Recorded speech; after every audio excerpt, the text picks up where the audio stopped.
Well, hello and welcome to the first ever Hard Talks. For this very first podcast, we thought we would do a wee introduction into what the podcast is all about, what you can expect, and why these conversations matter. I'm Andy Ferguson. I am the guest host today, I suppose would be the best way of describing me.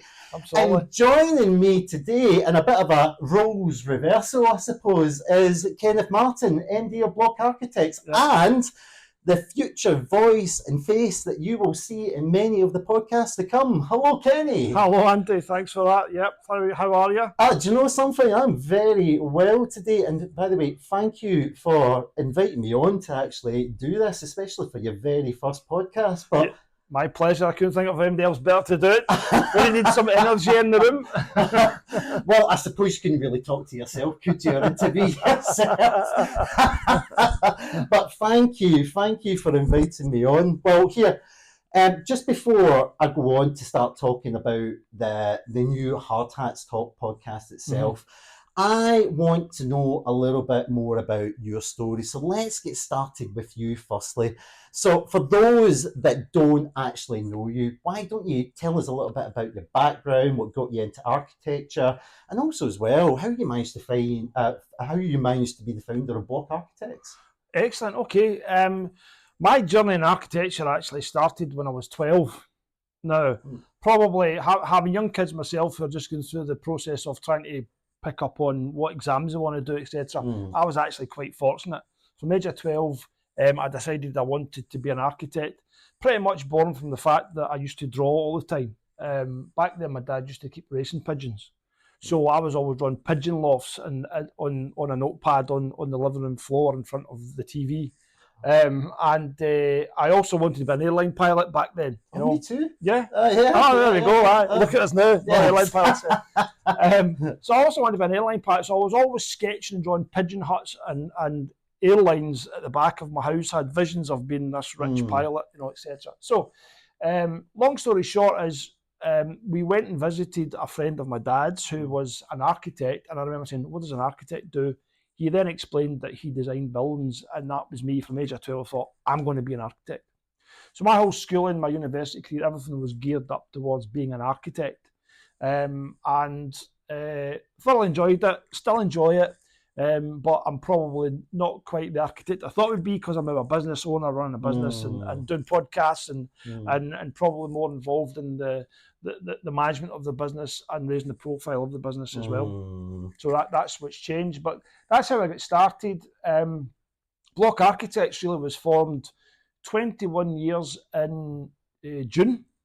Was our birthday, so that's 21 years. You just had the 20th anniversary just quite recently. Yeah, we had the 20th anniversary up at Jackton Distillery, and 20 years. A lot has happened.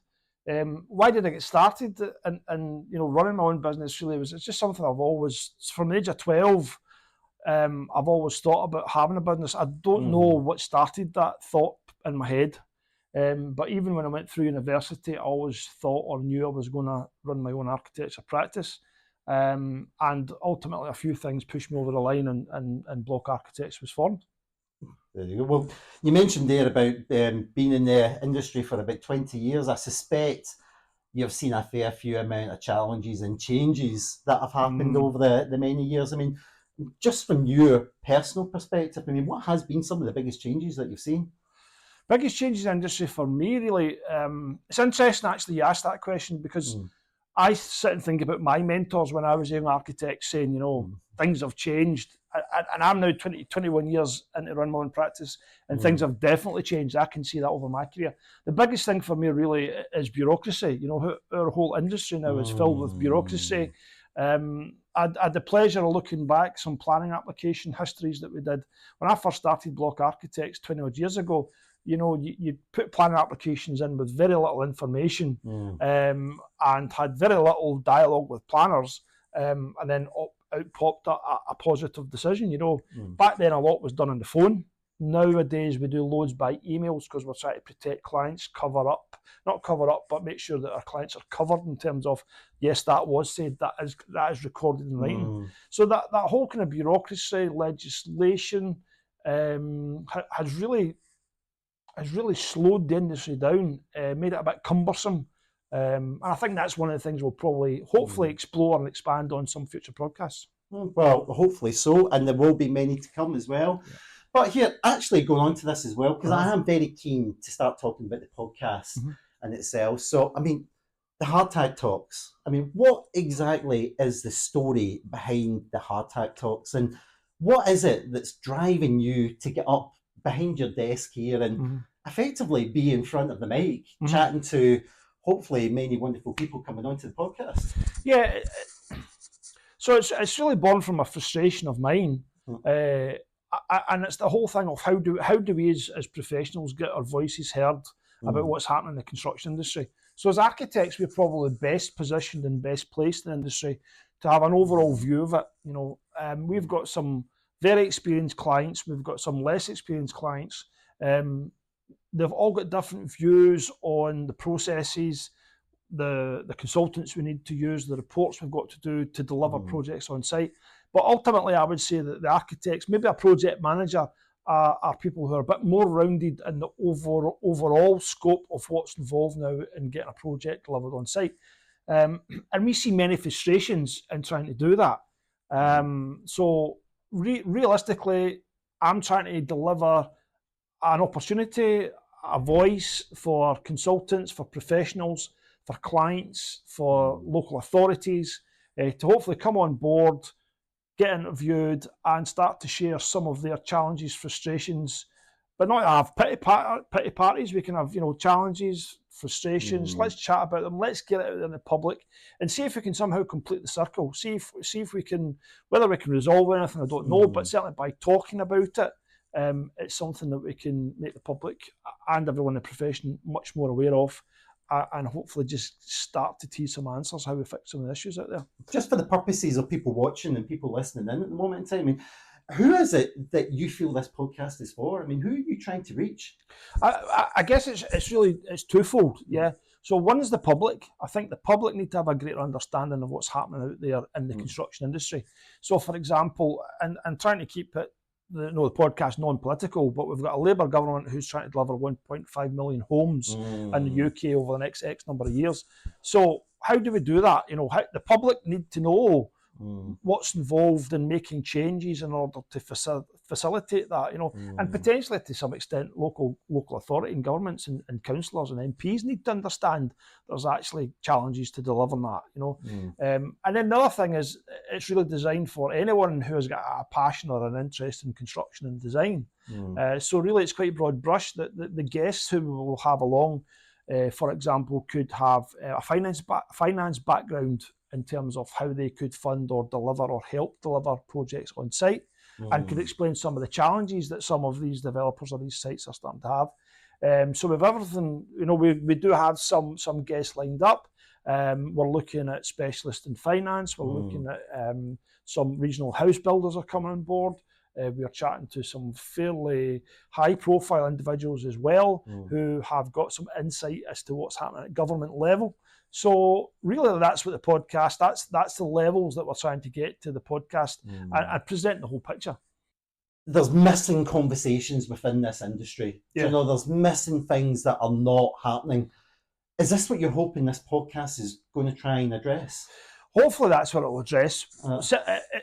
We probably can't fix everything just through the podcast, but what we can do is start to open up some dialogue and some conversation, and hopefully have a wide reach audience base that's going to do that. But ultimately, yes, there is conversations that's missing. There's gaps in there. We tend to find that because, as I say, we as architects and designers, project managers would have a more holistic view of the whole process. So, for example, you might find that at the planning department level, they tick the box and think, well, we've done our bit, we've delivered planning permission. Yeah, but you took 6 months or 8 months or 9 months, maybe 2 months. But by and large, right now, it's taken far too long, and some projects just can't fly because by the time the planning permission comes through, everything else is falling out of sync. So realistically, this is about having those conversations, one-to-one with our guests, and then training everyone really, or educating everyone on where those missing conversations are. And we've spoke about how these conversations often happen on site and don't make it to the boardroom, you know, and a lot of conversations, important lessons do happen from site, because that's where we find the gaps. That's where we find this isn't going well on site because of whatever the reason is, and how could we fix that back at the start. And realistically, it's trying to educate clients, the whole design team, getting on board and collaborating with local authorities, SEPA, all these other stakeholders who have got an influence on how a project is procured and delivered on site. We need to have these conversations, and this is really a method of just getting those conversations out there. So from kind of reading all the blogs that are coming out at the moment in time, and I know you've been quite active in kind of promoting the podcast, I get a strong message that seems to be quite consistent that's coming out of you're trying to become a lot more open, you're trying to be a lot more honest. I think you used the term no fluff. No fluff to describe the podcast. Yep. I mean, do you actually feel this is something the industry needs more of? Truth, honestly, no fluff is exactly what we need more of. You know, we need to be having much more honest conversations and dialogue about what the challenges are in the industry. We're speaking to people just now, for example, contractors who are getting frustrated beyond belief at the whole process of bringing on apprentices. You know, and support apprentices through the industry. Now, we've got a construction crisis coming just now, whereby we just don't have enough labour support in the industry, you know. I actually read a post earlier on this morning about 60,000 potential labour force coming from the army, because the specialist skills that they've got in the army when these soldiers and army people leave are a skill set that would suit the construction industry, according to this author who's wrote the post. And I thought that was quite interesting. And it's these types of no fluff conversations that we can sit down and have that will hopefully start to change things, or certainly make people much more aware of what's happening out there. It's that one place you would go to get, you know, to watch, to listen, to get that feel for what's happening in the industry just now.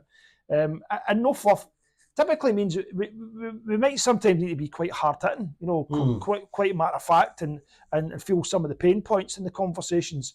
That might not be me as the person who's hosting and asking the questions, but I think that the listeners, that if they feel that there's a comment or a suggestion that they could interact with, or I could do something, maybe a local politician who would say, you know, I didn't quite understand that's what was happening in the industry. So now that I know that, I can probably speak to someone and address that, or take that up, that might invoke some kind of change, you know. And quite often in life, it's not big changes that make dramatic, you know, issues. You know, we don't need to be Trumpified and put tariffs all over the world. It's sometimes these 1-2% little changes. It's the wee things that we do that build into, accumulate into bigger changes overall. So that for me, no fluff. Let's not be making stuff up. Let's not be scared to say what we need to say.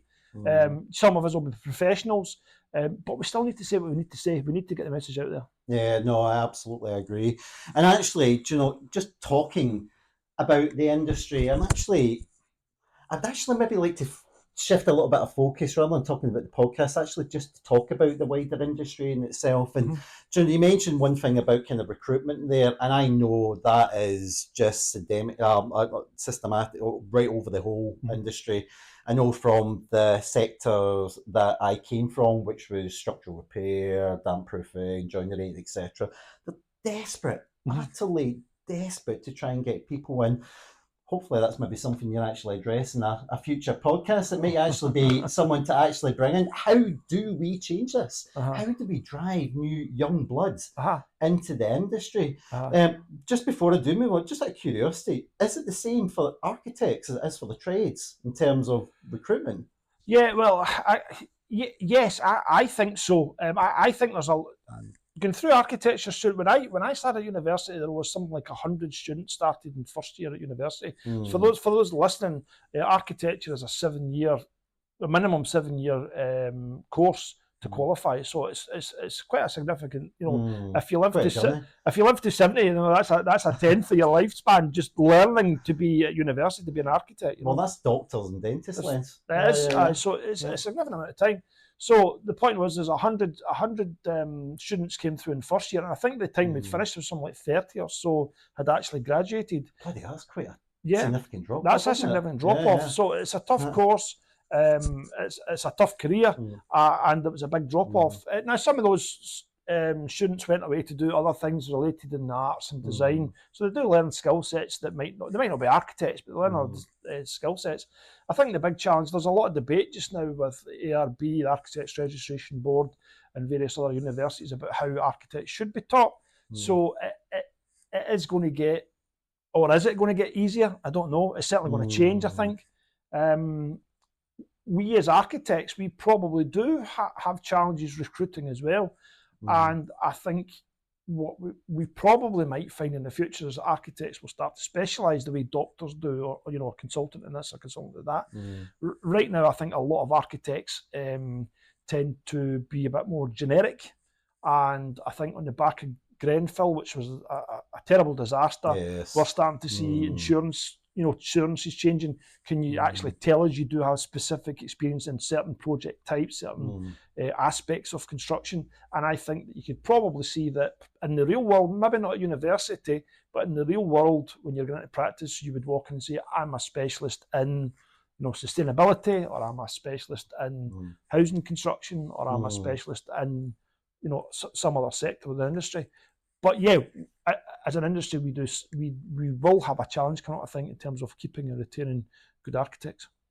Yeah, and I think it's probably the trade associations that potentially that we really need to lean on that as well. It's them to help drive that message through, them to try and help drive that young blood through. But yes, it's sadly. Absolutely. Yes. Well, interestingly, we do have a guest coming on board from a local college who's going to talk about some of the challenges of taking some of the students through college, through the college courses, and then how we can get them into employment. So that kind of just sticking with industry stuff, and I'm reflecting on some of the comments that I've seen, through your blogs and through your social posts here and etc. And I think one of the things that you seem to mention, and I picked it up more than once, is that there's almost like a disconnect. There's a disconnect in parts of the industry when it comes to things like architects, developers, and contractors all working together. And I think principally, from what you've said in your post, actually the biggest crux is the communication and communicating with each other.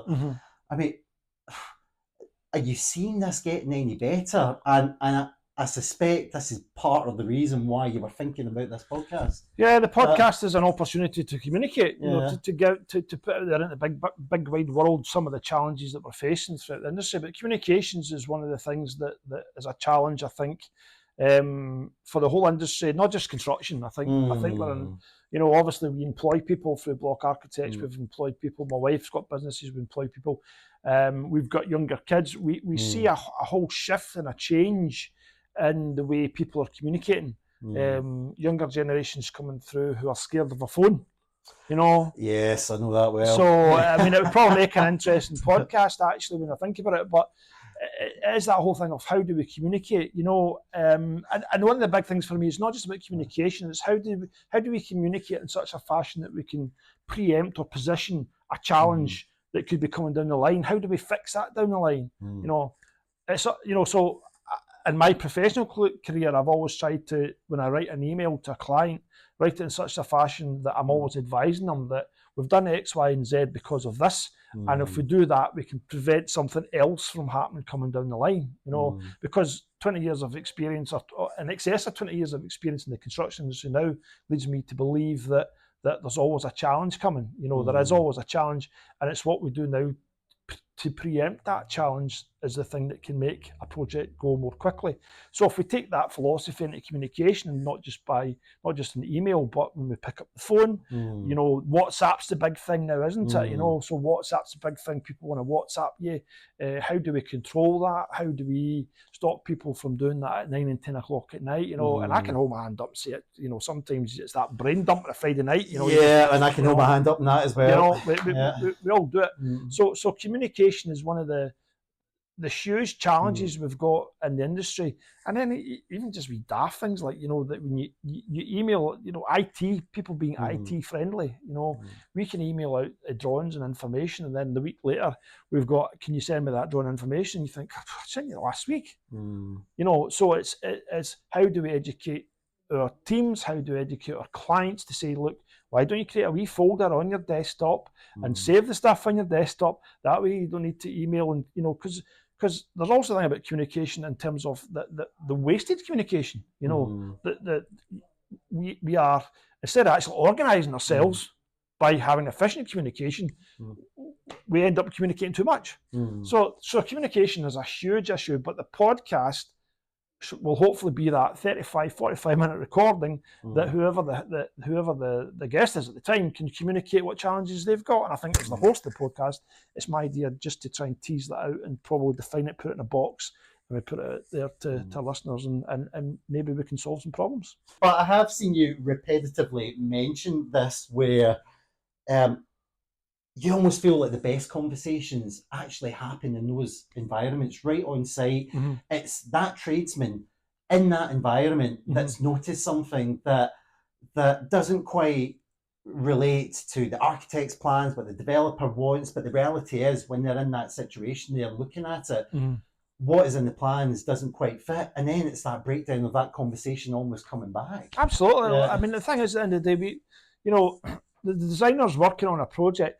This is the thing I keep trying to educate clients on. You know, the clients will come to us, and 9 times out of 10, the project that we're doing for a client is one-off. It's a bespoke project. You know, so it's that thing of, well, use architects do that stuff day in day out. Yes, we do, but this is the first time and the last time we're going to deliver that bespoke project. And if it's a big project, it can be years on the drawing board. You know, and is there going to be mistakes or errors? Yeah, there could be clashes. There could be mistakes. There could be errors.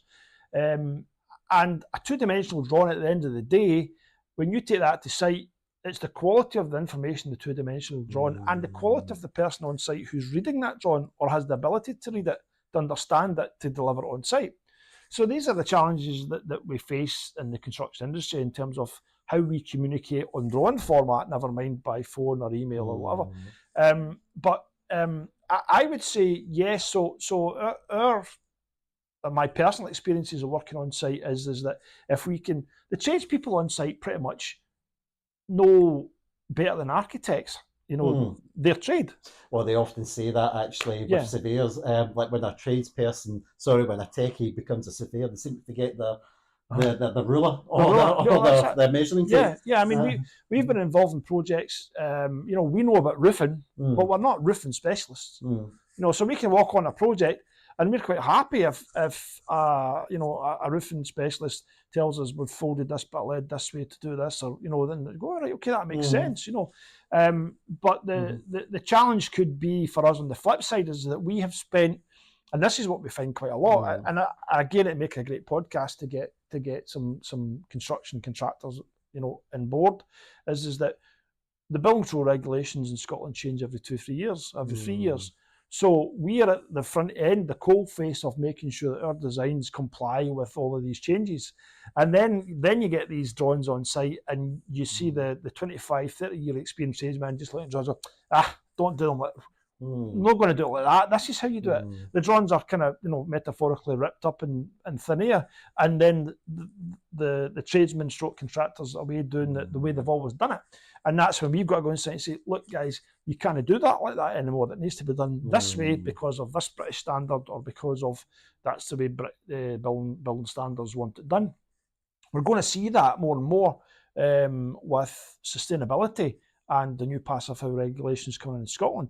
Contractors, tradesmen will need to really think hard about how they finish things on site in order to deal with the passive house standards that's coming in Scotland. Just kind of following on just what you were talking about there, and you were talking about all the different kind of aspects of construction and etc., which and the questions and the problems that come up, which to a certain degree is exactly what this podcast is all about, is to try and draw out those conversations, to try and bring them to the forefront, you know, and talk about it, you know, and let others know about it.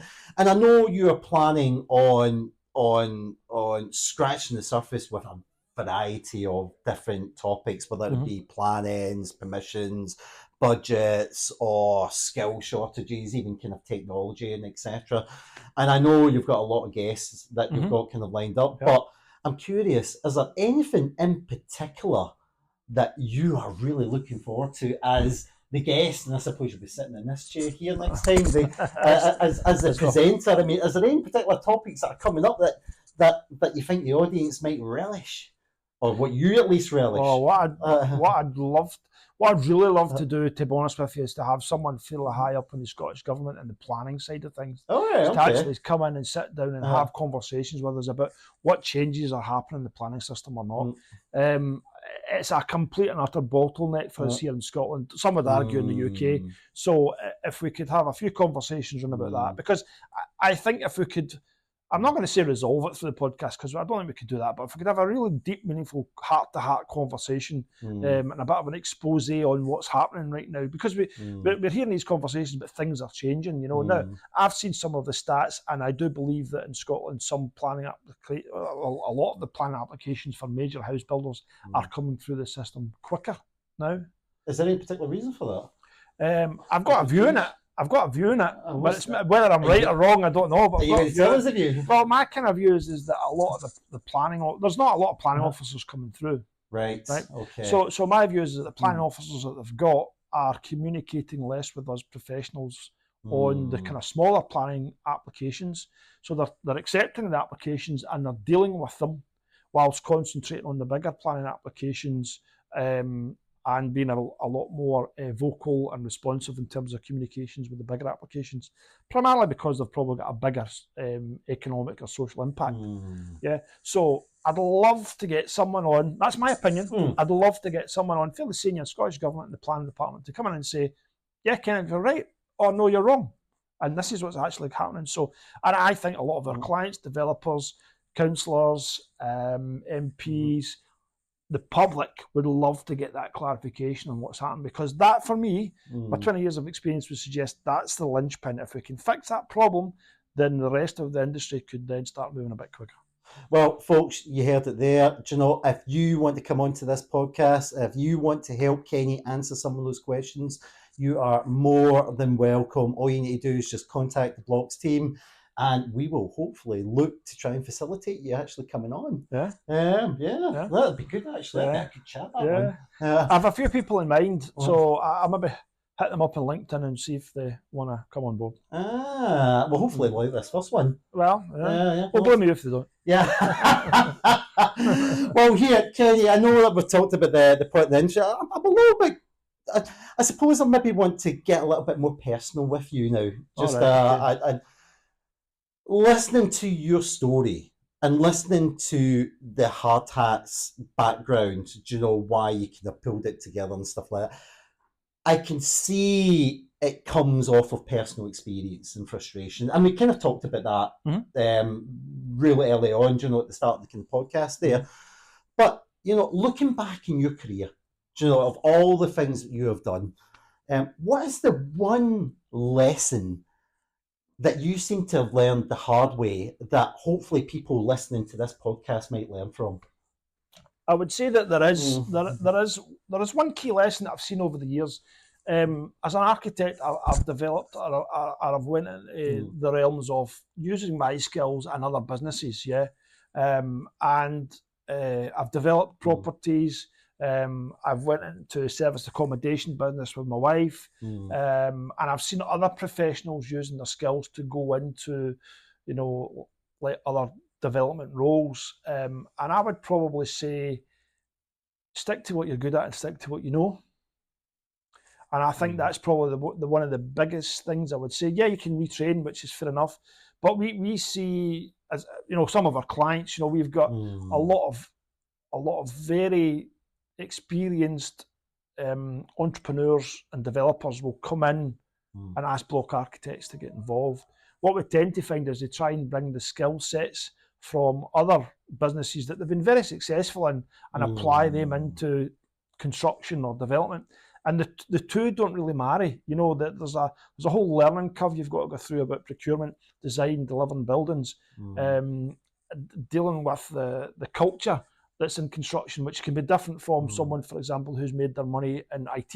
You know, So it's that thing of know your skill sets, know that construction and design and architecture is different from other types of skill sets, and probably stick to your lane.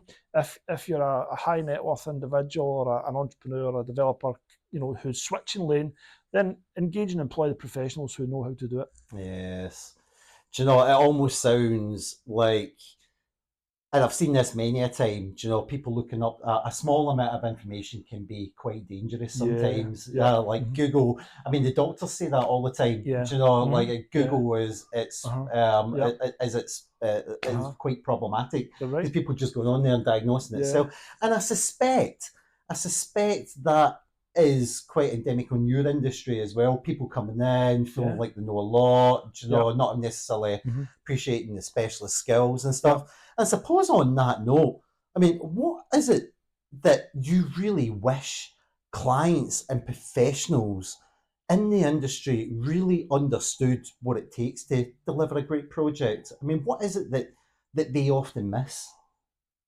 I think it's 100% the teamwork. It's 100% teamwork. I think, well, what I've seen over the last 20 years is that various sizes of project, various types of projects require different teams and different skill sets. And if you've got a team of 10, for example, every team member really needs to be pulling their weight. I mean, there's going to be, some of these teams, you can be working with them for 3-4 years. Of course there's going to be fallouts, of course there's going to be disagreements, of course nothing's always going to go to plan, but you've got to have a team that you can pull together and say, I'm fairly confident this is the right team to pull that project together. And that comes back to full circle. It comes back to the team understanding what everyone's role is within the project, what challenges that team member is going to face, what's coming down the line. So, for example, SER certificates for structural engineers, we were told that's changed. That there were certain things that we used to do, what was called a Form Q, now told the Form Q doesn't exist anymore. And you think, right, okay, so that information is, we kind of know that as architects, but structural engineers aren't coming educating as architects on here's the change, this is why it's happening. So it's that whole thing of, let's complete the circle here, guys. Let's have these open and honest conversations before we get too far down the line with the project. And that's probably one of the things for me that I think the podcast will give out this information. Well, hopefully so, with many more episodes still to come. And I appreciate this is a kind of introduction podcast, but hopefully everyone kind of listening in is starting to get a wee bit of a flavour of what this is all about.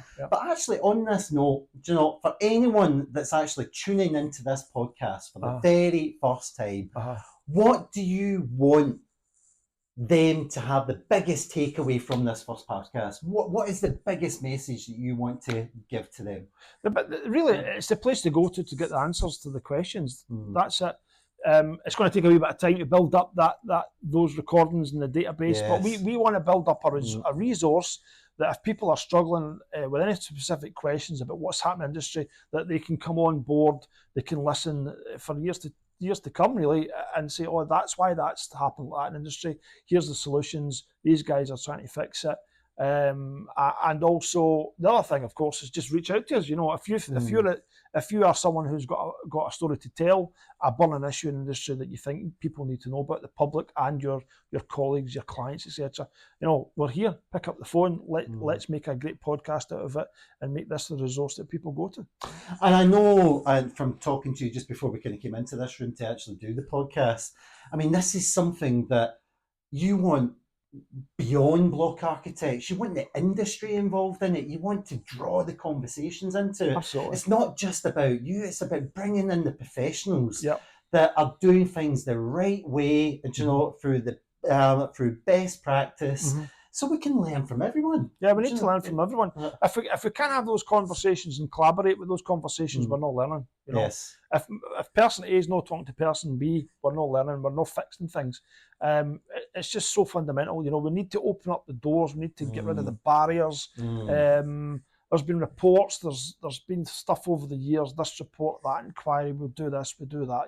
But at the end of the day, bits of paper or just, you know, a business plan, you know, let's write a business plan for your business, yeah, and then it gets put in a drawer, you know, and that's my kind of feeling on a lot of the attempts so far.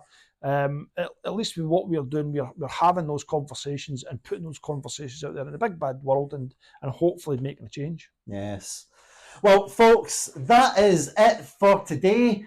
Hopefully you actually liked this podcast. If you have, just make sure you hit that subscribe button on whatever the podcast channel you are using. Similar as well, if you're watching us on YouTube, you hit that subscribe button also.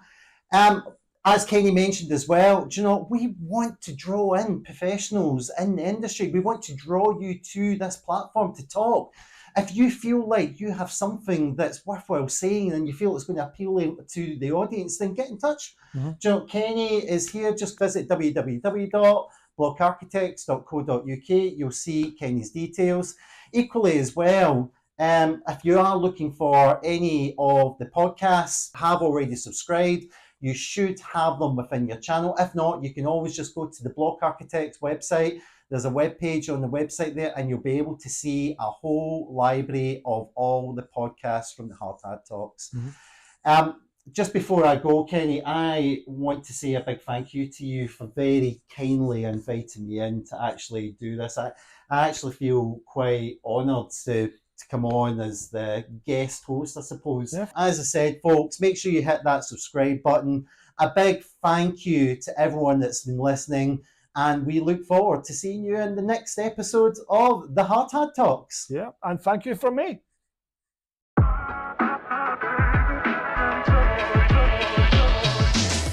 Thanks for tuning in to the Hard Hat Talks. If you enjoyed the conversation, don't forget to hit that subscribe button, whether you're listening on Spotify, Apple Podcasts, or wherever you get your shows. That way, you'll be sure to never miss an episode. If you've got any feedback or a topic you want us to tackle, please drop us a line. We'd love to hear from you. Till next time, stay safe, stay sharp, and keep your hard hat on.